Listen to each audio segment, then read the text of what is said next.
চেষ্টা করুন।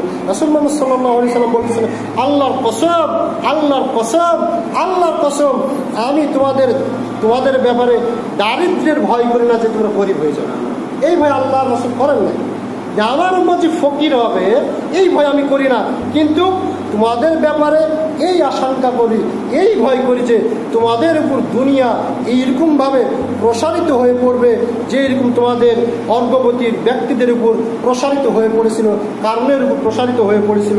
আর তোমরা দুনিয়ার প্রতি সেই রকম আকৃষ্ট হয়ে পড়বে যেই রকম কারণ, যেই রকম ফিরাউন আকৃষ্ট হয়ে পড়েছিল। অতঃপর তা তোমাদের বিনাশ করবে।